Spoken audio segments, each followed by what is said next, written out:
What does not kill me makes me stronger.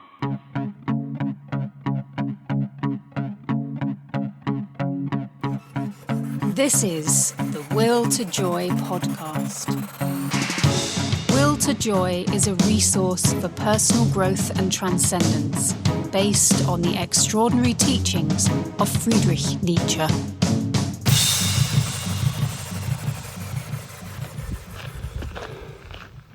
Hello one and all, and welcome to the Will to Joy podcast. As usual, it's your host Jimmy here, and today I'm addressing you on location. I'm out and about in the beautiful Lake District in northern England, where I was going to be attempting the Cumbrian Trident Challenge, as I mentioned last time. That's a 100-mile circuit, and going all the way around the Lake District. Unfortunately, because of the paper that I've got to prepare for the Nietzsche conference in a couple of weeks, I've had to foreshorten my trip. Just have to spend a bit more time working on the paper. I'd forgotten actually just how involved and protracted a literature search is, and so I've been re-experiencing the joys of academic writing over the past week or so. So that's meant I've had to cut this trip short, so I'm just here for a few days. But during that time, I'm going to travel from Keswick in the north of the Lake District down to Ambleside in the south, and I'm going to do it cross-country, hiking. I'm taking all my gear with me and wild camping, so my pack is again stupidly heavy, 23 kilograms, and the terrain is incredibly hilly, uphill and down dale, so it's going to be a challenge. You couldn't call them mountains because the altitude isn't sufficient, but it's definitely mountainous. Some real grinding ascents and some knee-destroying descents as well. So I'm delighted that you're joining me for this trip. I reckon it'll probably be about 40 or 50 miles of hiking, so that might be 2 or 3 days at most, I think. So yeah, let's get a stride on. There's miles to go.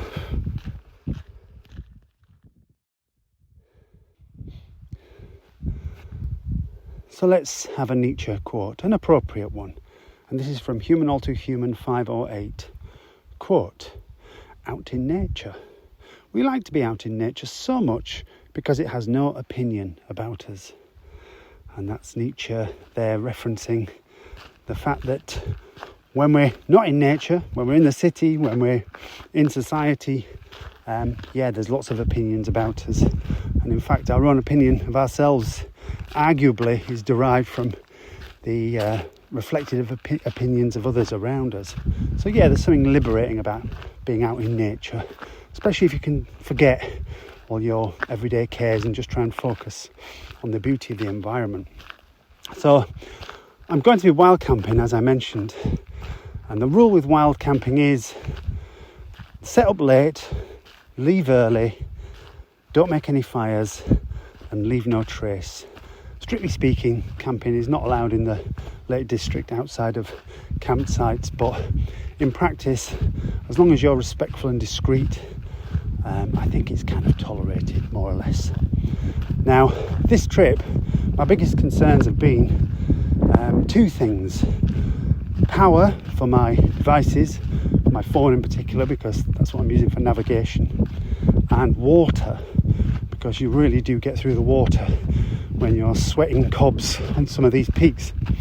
So power, I did have a solar panel, a portable solar panel, but I couldn't find that before I left, so I've just got my power bank, which is usually good for 2 or 3 charges, and that should see me through as long as I'm a little bit canny with my power use. But water, that's more of a concern. I've got 4 litres on me at the moment, and that's adding considerable weight to my backpack, but I'm going to need to pick up water as I go. And generally, you can actually wander down into the valleys and find a little village or a hamlet, and there's usually a pub where you can ask them to fill your water bottles. Of course, you have to buy a drink or some crisps or something as well, otherwise it might be a little bit cheeky. But yeah, so water's not, you're not going to die of dehydration out here, but it can bugger up your planning. If you're up on the ridge and you need to go down into a valley to get some water, that can be, 2 or 3 hour round trip. So what I'm doing is I'm just taking water from the streams that are cascading down most of the peaks here. I've got some water purification tablets, but I don't like those. They tend to make the water taste like chlorine, like it's been drawn from a swimming pool. And of course, in a sense it is, because the chlorine is what they put in swimming pools to keep the bacterial load down.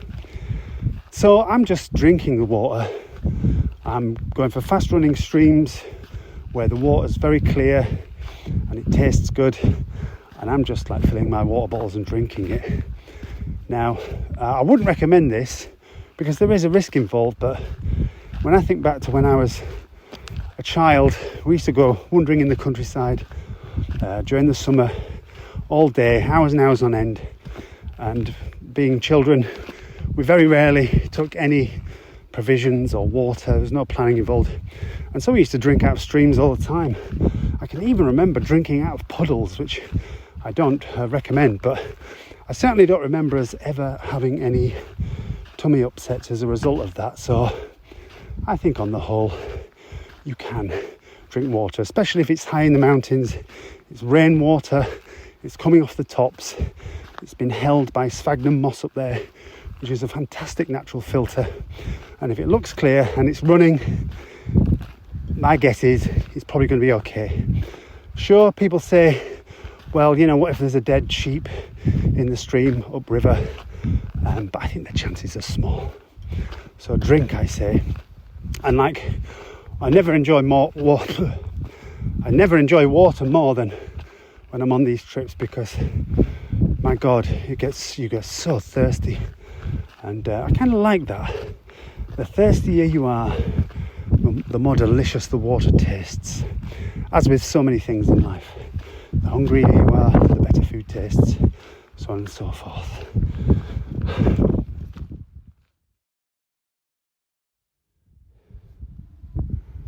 It's a very solitary hike. Prior to coming out for this hike, I spent a week alone in Yorkshire working on my paper, and I realise now anyway, I didn't actually have a conversation with anybody for a whole week, which is kind of nice, enables you to focus on a project, but also there's something quite challenging about it too. I mean, generally I'm a sociable person, but I'm really happy with my own company, and I really crave time on my own as well. But there are limits to that. We are social creatures after all. 7 days is quite a long time, and you do start to feel yourself becoming slightly unmoored from the collective consensus reality. Of course, this has its advantages, and Nietzsche was very well aware of those, being quite the solitary himself. You become unmoored from some of the prejudices, and that enables you to think more creatively, more constructively, with more originality. But the flip side of that, of course, is that you do start to lose your grip a little bit on what would be the right word here? What's important? Perhaps not. What I'm saying essentially is that you start to feel a little bit agoraphobic, a little bit paranoid, a little bit too far removed from the world. I say this, have you ever had the experience, I certainly have, of being ill and maybe having to have a couple of weeks off work, and after a couple of weeks spending time pretty much on your own all the time, you just start to it starts to become confusing whether you're ill or not ill, or how ill, or whether you should be at work or whether you shouldn't be at work, whether you should go out or stay in. Everything just becomes a little bit more vague and nebulous and open to question, and that, as I say, has its benefits, but at the same time it's quite challenging too, and it makes me think, about, people in solitary confinement, that's a punishment for a reason. It does involve a great deal of suffering, and people who spend too much time on their own are prone to mental health problems.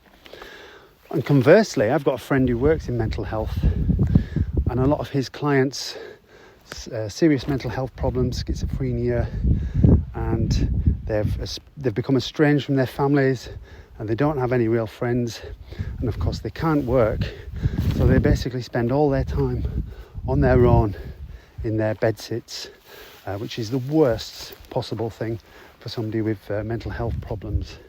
But yeah, it's a challenging situation. Solitude, self-imposed exile, or even worse, exile that's imposed upon you. And so now I'm doing this solitary walk. This is great. I'm out. It's a Sunday. It's hot. Because it's the weekend, there's quite a few hikers on the mountain too. But yeah, again, this solitude is no bad thing.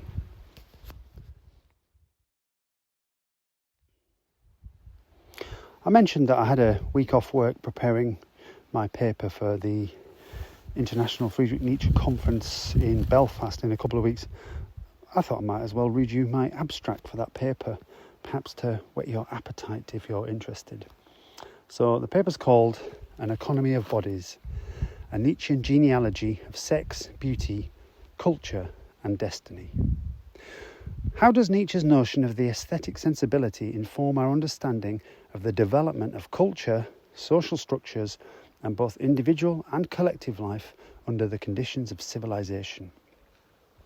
Drawing from across Nietzsche's writings, particularly Will to Power 259 and 794 to 809, Twilight of the Idols and Genealogy of Morality 2, this paper argues that in a world where there are no equal things, the human animal has evolved to discriminate and evaluate in the struggle to secure life's necessities.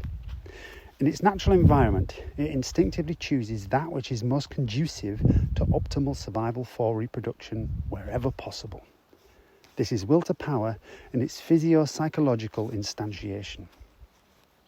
Selection of reproductive partners is one domain of choice with significant evolutionary consequences. People are sexually attracted to characteristics signalling reproductive fitness. Nietzsche proposes that this sexual responsiveness is the genesis and basis of the aesthetic sensibility in the broad sense, representing a pre-conscious physio-psychological orientation towards life ascending. The activity of this aesthetic sensibility is experienced in the feeling of Rausch, that's German for intoxication, motivation, and creative inspiration. With the human animal's prehistorical incarceration within the walls of civilized super communities, what Nietzsche calls herds, the animal instincts that could disrupt the integrity of the community were systematically curtailed. Severely constrained but irrepressible, the aesthetic impulse found expression in diverse, sublimated forms that were not overtly sexual. This plasticity also enabled its capture and repurposing by herd entities for their own ends. Indeed, successful herds economized their members' sublimated energies to achieve greater cohesion, exploiting them in the production of culture, art, and religious myth to unify the community under a definite table of values. This was will to power instantiated organisationally.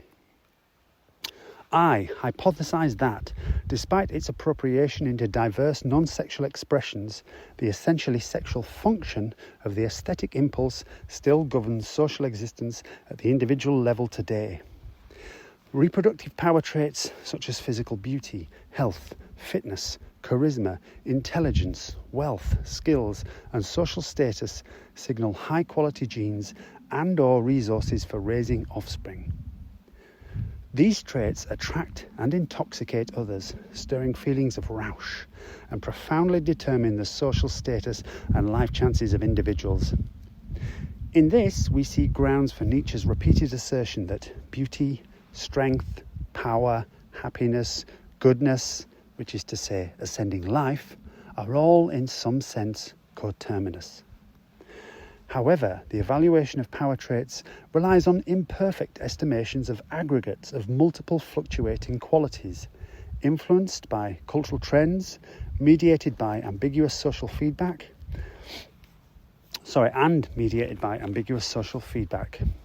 Modern social life, then, operates as a clandestine aesthetic economy, based not just on real value, but on perceived value. Here, confidence and self-esteem become powerful currencies, allowing some to possess high value even with a paucity of other power traits. Nietzsche valorizes this unshakable faith in one's own value as pride, and that's in Beyond Good and Evil 260 to 261. Pride is a meta-power trait. This paper draws on Nietzschean scholarship, particularly Richardson 2008 and 2020, and evolutionary theorists such as Richard Dawkins and Matt Ridley to argue that our aesthetic taste is not merely cultural or subjective, but is extra-rational, extra-moral, biologically grounded, largely unconscious, and because of its unedifying implications, politically toxic. I'll just point out that extra-rational and extra-moral here, that's meant in the original sense of the term extra, the Greek word extra, beyond the rational and beyond the moral.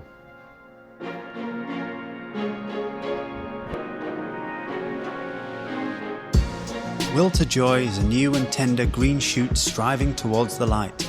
If it's going to thrive, it needs the sunshine and gentle rain of your support.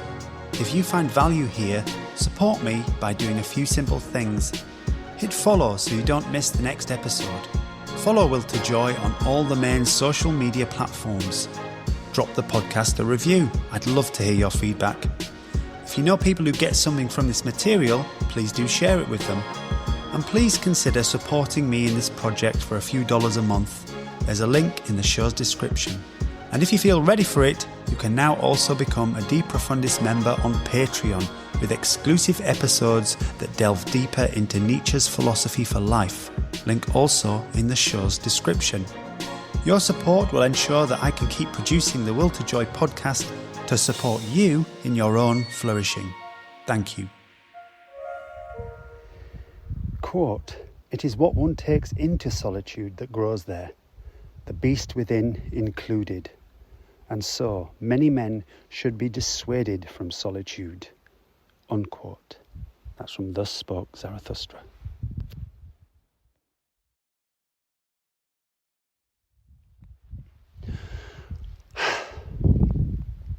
Scrambling up these peaks with this horrendous weight, I find myself having an irritating inner dialogue. One side of me saying, make it easier, take the lower path. You don't need to go quite to the peak. Or, what's the point of all this anyway? Which is a question that's actually quite difficult to answer. Sometimes I think we just do challenging things so we can say that we've done them for the social kudos. Certainly, I used to be more like that. I think less so these days, despite the fact that I'm telling you what I'm doing. Sometimes maybe it's a good exercise to do challenging things and then make an oath not to tell anybody about them at all. Just something for you. I suppose the best answer in the world for me right now is I do it because I want to. No further justification required. And how do I know I want to? Well, I know I want to because it's what I do. Actually makes me think of Nietzsche's spirit of gravity, what he calls his old devil and arch enemy, a personification of everything joyless, fretful, overly prudent and gravely serious, self-doubt, self-deprecation, sneering skepticism even. So I've pulled up a couple of quotes from Thus Spoke Zarathustra. Quote, "To you alone do I tell this riddle that I saw, the vision of the most solitary man. Lately I walked gloomily through a deathly grey twilight, gloomily and sternly with compressed lips. Not only one sun had gone down for me, a path that mounted defiantly through boulders and rubble, a wicked solitary path that bush or plant no longer cheered, a mountain path crunched under my foot's defiance. striding mute over the mocking clatter of pebbles, trampling the stones that made it slip. Thus my foot with effort forced itself upward, despite the spirit that drew it downward, drew it towards the abyss, the spirit of gravity, my devil and arch enemy. Upward, although he sat on me, half dwarf, half mole, crippled, crippling, pouring lead drops into my ear, leaden thoughts into my brain. Wants to make everything, unquote. That's my comment coming next. Yeah, the spirit of gravity wants to make everything stern and serious. It's anti-fun. More than this, it's anti-life. The spirit of gravity is a negative view of life. The best things in life for the spirit of gravity are comfort and consolation and complete safety and easy pleasures. To just sort of get through life, keeping its head down, avoiding risks, not rocking the boat. But to be born into the world, to give every kind of suffering a swerve and slip out quietly with minimum fuss, is that even to have lived at all? Life isn't something to be endured. Nietzsche encourages us to the contrary, squeeze all the juice out of life. So the spirit of gravity, it's many things. It's everything that keeps you small, that stops you taking a risk, that stops you growing, or that tries to stop you growing. And that includes inherited moral weights, good, evil, guilt and shame. And here's another Nietzsche quote, almost in the cradle are we presented with heavy words and values. This dowry calls itself good and evil. For its sake, we are forgiven for being alive. And we suffer little children to come unto us, to prevent them in good time from loving themselves. The spirit of gravity is the cause of that, unquote. So yeah, children are born naive and amoral, and they're conditioned into our collective morality and our mores, and understandably so. But there's a price that's paid for that, and that price is freedom and a sense of certainty in oneself. And yeah, we have to feel, we're forced to feel bad about ourselves in order to keep us in line so that we can live together collectively. Double-edged sword. So spirit of gravity is psychological oppression, it's bad conscience, it's self-disgust, shame and guilt. But it's also associated with metaphysical seriousness, systems and dogmas and doctrines and purpose. And I can't help but think of the Stoic approach to life here, avoiding both intense pleasure and pain as well, and instead steering a middle course of moderation between the two.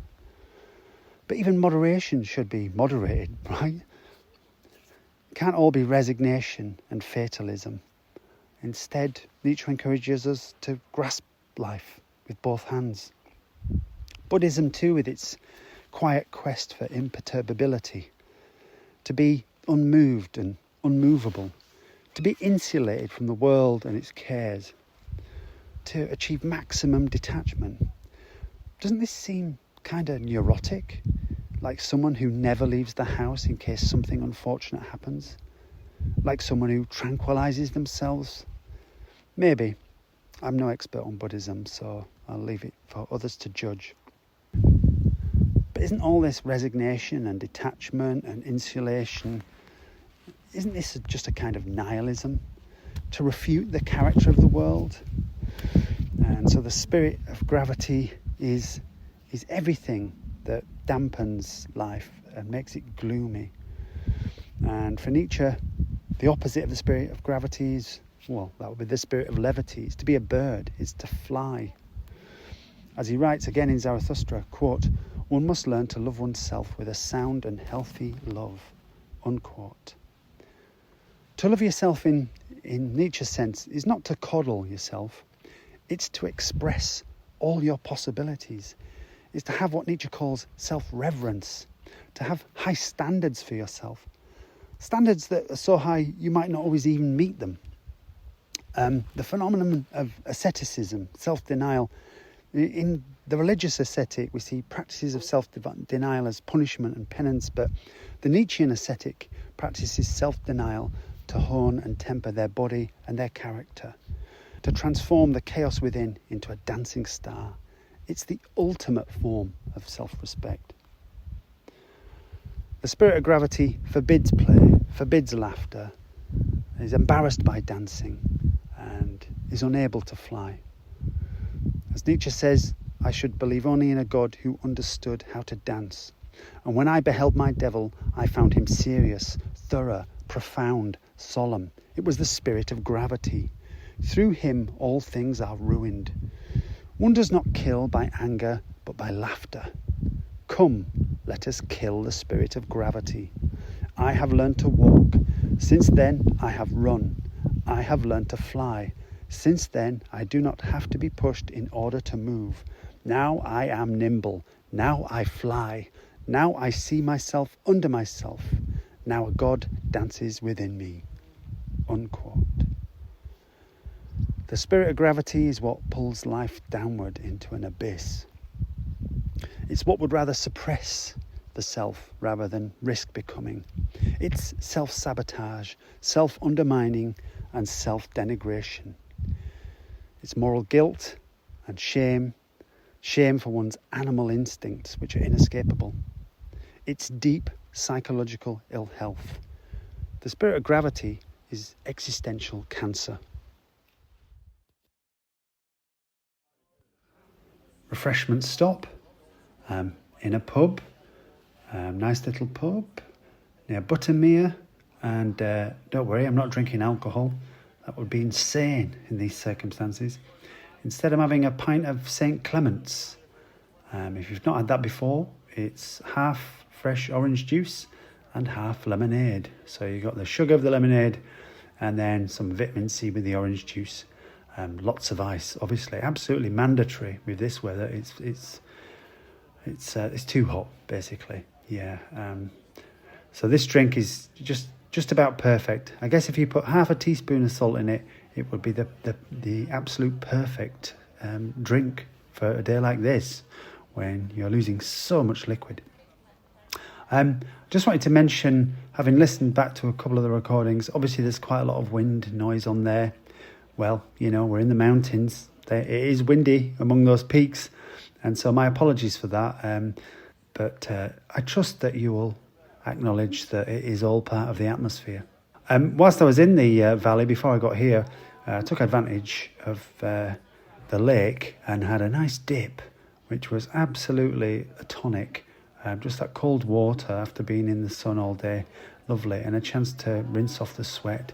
So suitably refreshed with that swim and with my pint of St. Clement's, I'm just about ready to set out once more. It's getting on, it's late in the afternoon now, so I'm going to have to think about camping quite soon.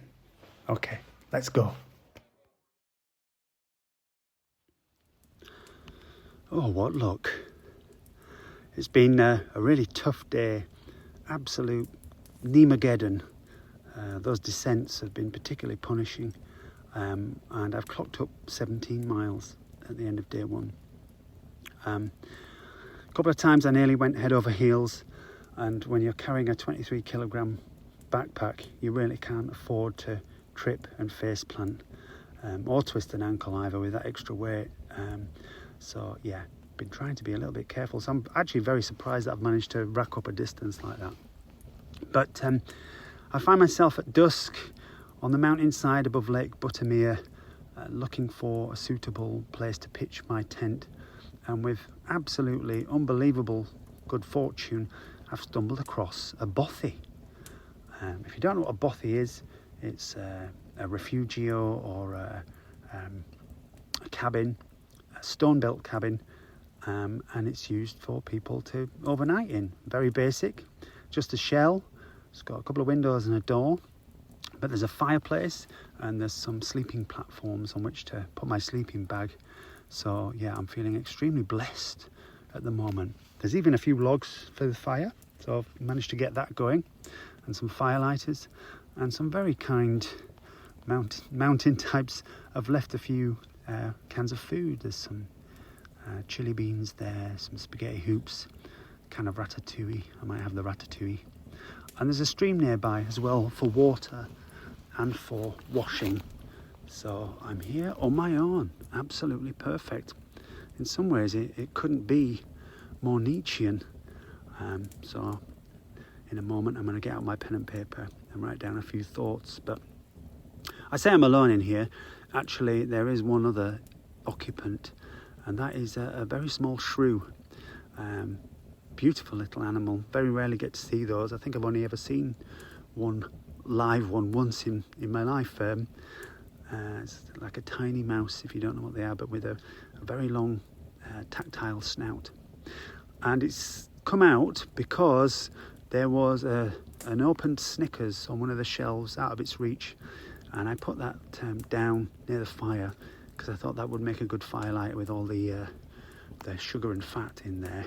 And of course the shrew came out of the cracks in the wall and is every few minutes or so coming and having a little nibble, perhaps excavating a peanut for itself.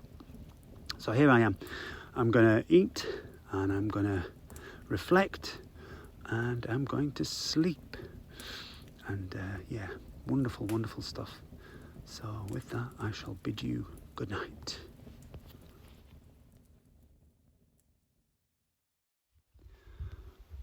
Good morning. It's early, about 6:30 in the morning.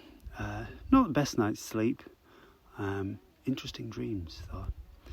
But pretty good really. I mean, sheltered within the bothy, so grateful for that. Just don't tend to sleep very well on an inflatable mattress, but got off. Must have had 6 hours, I guess, so that's good. It was a late night last night for me because I went out into the darkness and I danced naked on the mountain top. I took all my clothes off and with bare feet danced like a lunatic under the crescent moon. Now, if you've been following this podcast, you'll know that I am a big fan of dancing, and Nietzsche is the philosopher of dancing. He talks about it in many places. It's both a metaphor for unconstrained, agile, life-affirming philosophizing, and something more somatic too, an appeal to return to embodied existence.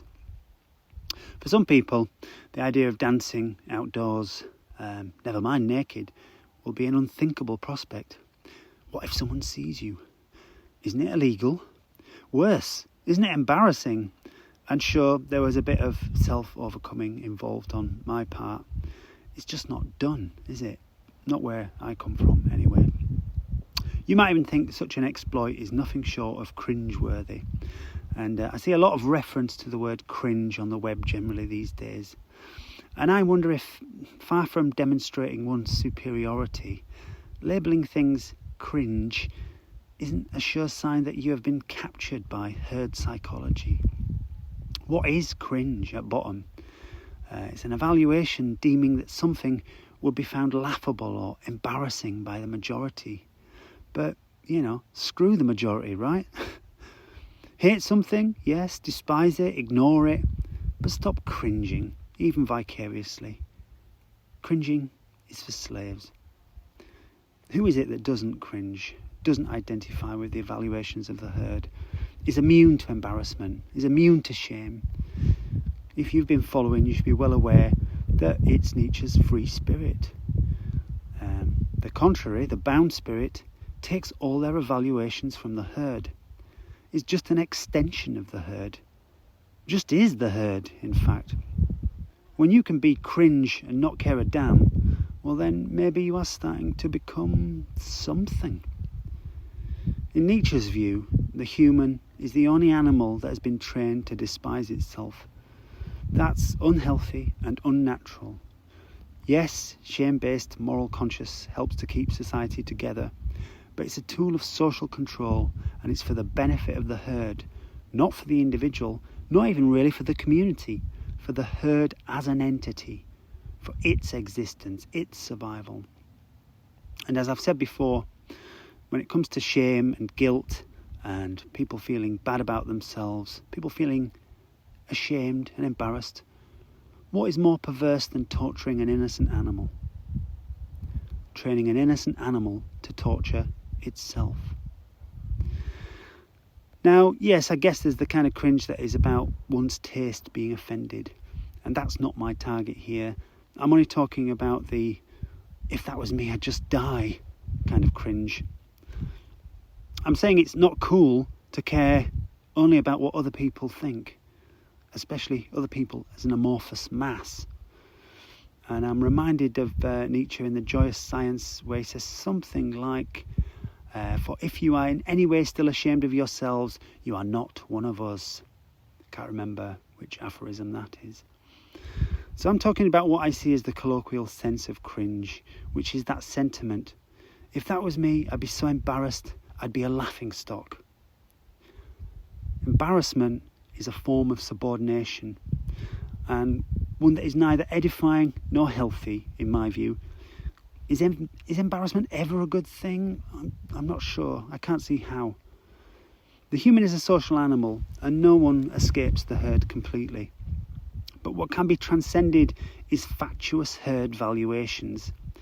This is not to advocate being antisocial. Humans are social animals. Solitude, as I've already touched on, is in some sense unnatural. But when we align with social mores and tastes, we should do so because we elect to, rather than submitting automatically and involuntarily. And this means that when the prevailing social mores or tastes are mediocre, ridiculous or degenerate, and as we all know they often are, we should ignore them, reject them, or maybe even attack them. It's healthy, I think, to laugh at yourself for your flaws and errors, even to find yourself ridiculous. But embarrassment is not this. Embarrassment is a form of shame that says, I'm not good enough for the group. There's something wrong with me. I'm bad in some inherent way. I'm not up to scratch. That kind of self-contempt is, to me, a pathology. I won't go so far as to say you should escape all herd values, but I think one should strive to be free of herd valuations of you. Really, I'm saying if someone calls you cringe, don't be discouraged. Likely they are just drawn from the herd, reflecting drawn opinions and drawn values and drawn fears as well. And they're criticising you for not conforming to the herd's mores and valuations. Perhaps on some level they're even a little envious. As Nietzsche said, quote, "So long as you are approved of, know that you are not on your own path but someone else's," unquote. And I think that is from Untimely Meditations. So yeah, go your own way, decide for yourself, have your own standard of evaluation. This is what it is to be supremely confident, to have your own inner locus of authority. It is to be a master. We all know a master when we see one, and we cannot help but defer to them. So there's a paradox here. The less you care what people think of you, the more likely they are to admire you.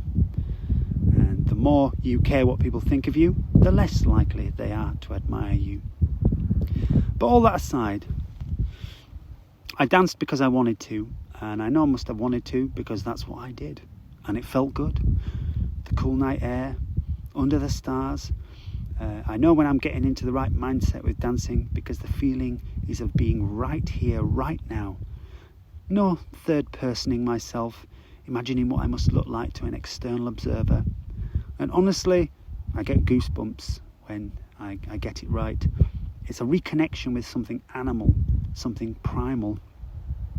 I actually think dancing may have been the first art form, a means of displaying reproductive health. I argue that in my paper for the Nietzsche conference, which I'll be sharing with you in due course. Anyway, ultimately, why did I dance naked on a mountaintop? Because fuck you, that's why. Not you personally, of course, my esteemed listener.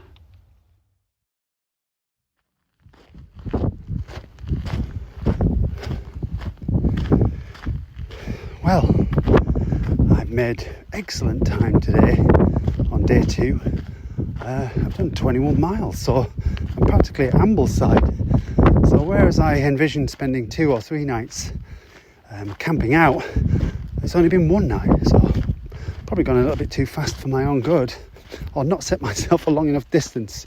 Either way, it has been extremely tough, so a challenge well worth wrestling with. So next time we're going to be talking about an economy of bodies, which is my paper for the International Friedrich Nietzsche Conference in Belfast. I might even try and record that if I can. I don't know what the facilities are like there, what the room's like, but I'll see what I can do. And so we'll be discussing sex, power and social status, things that everybody cares about, whether they're prepared to admit it or not.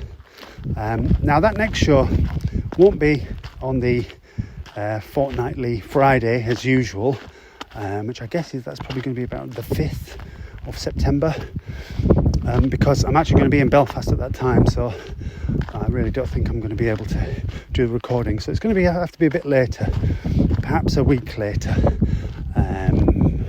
maybe around the 10th, something like that. So apologies for that. A little bit later than the usual schedule, but I think these are exceptional circumstances. So hopefully you understand. Thank you. And then probably I'm thinking about wrapping up season 1, because we'll have 24 episodes by that point. And although there's so much more stuff to share with you, I really need to put some more time and focus into the book, getting my book completed. And so I might have to just set aside the podcast for the time being. Although I will keep the De Profundis membership on Patreon going, and I can keep submitting things there, maybe some excerpts from the book. So if you want to support me, which would be really, really helpful, if you want to see this work realised, if you want to see the book, by all means jump on board. I think there's something of real substance and real value here, so be a part of it. You'll have my gratitude, and I'll express that in lots of ways as time goes by. So last episode probably coming up towards the end of September, and I'm not sure what it's going to be, but it's going to be a real humdinger. I might do something on Dionysus or the will to power, or Dionysus as the will to power, and I've got some really deep, really valuable philosophy that I agonized over for months and months around that stuff, and I think it's really quite special. So we'll go out with a bang on this season, for sure. And in the meantime, do drop me a line, review the podcast, join the Patreon, comment, question, get involved basically. That really helps me maintain momentum. But until next time, I shall bid you from the beautiful Lake District in Northern England farewell. And as always, like the man said, live dangerously.